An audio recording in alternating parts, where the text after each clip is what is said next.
Amen. Ikaw po ay originality, ang origin mo ay ikaw po ay mula sa liwanag. Kasi sabihin mo sa katabi mo, special ka sa paningin ng Diyos. Sa paningin ng Diyos. Sabihin mo naman sa katabi mo, special child ka rin.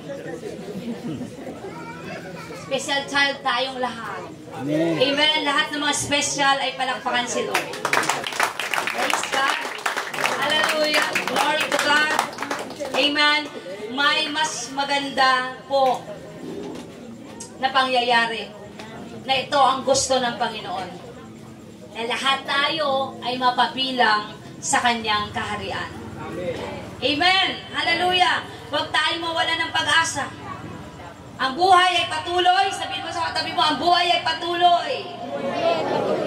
For God so loved the world that He gave His only begotten Son, that whoever believes in Him should not perish, but have eternal life. Amen. Kaya, amen. Amen. Ang ganda po ng pangako ni Lord para sa iyo, kapatid. Amen. You will have an eternal life.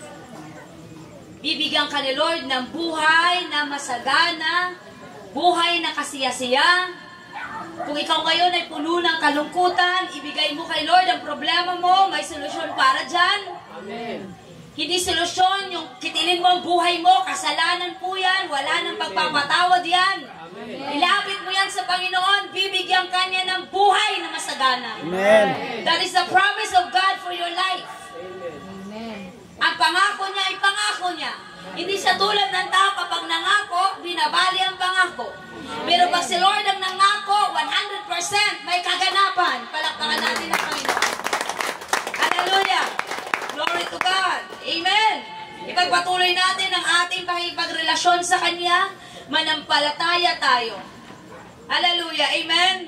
At ang pagmamahal na iniwan sa atin ni Jeremy ay magpatuloy habang panahon. Amen. Lagi niyong tandaan na mayroong isang Jeremy na nagmamahal sa atin. Amen. Lagi nating tandaan, mga kapatid. Wala man siya physical, hindi na natin siya makita. Pero ang kanyang alaala, yung masayang alaala po, yun ang ating pakaisipin. Kung paano siyang umiti. Amen. Ano ang ekspresyon ng kanyang mukha, kung ano ang kanyang mga kinagawian. Kaya, amen, ano ba yung kanyang mga gusto at hilig, ano ba ang kanyang ginagawa, yun yung mga magandang alaala na iniwan niya para sa atin. Amen. So, sa oras nito, sana may natutunan tayo. Amen. Sana tumalima ang salita ni Lord sa ating mga buhay at isipan. Sapagkat ang nangyari ngayon ay hindi mo na maibabalik kailanman. Kung ano man ang nakasaad na naitakda sa oras na ito, naitakda na po yan. At nobody can turn back the time.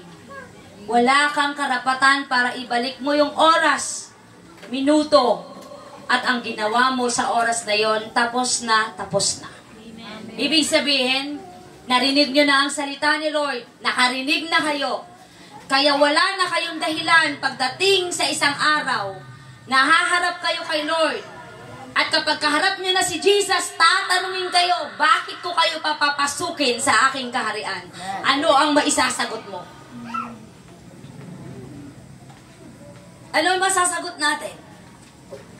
Pag sinabi ni Jesus, bakit kita papapasukin sa aking kaharian?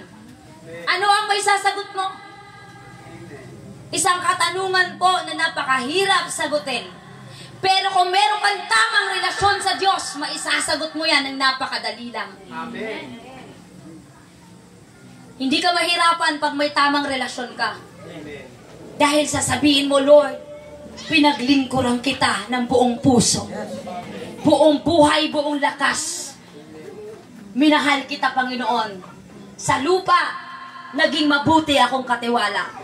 Kaya pag yun ang sinagot mo, ano ang sagot ng Panginoon sa iyo? Well done, my good and faithful servant. Pumasok ka sa aking kaharian. Ang tanong, kailan ka magiging faithful servant? Kailan ka maglilingkod kay Lord? mo ibigay ang buhay mo kay Lord.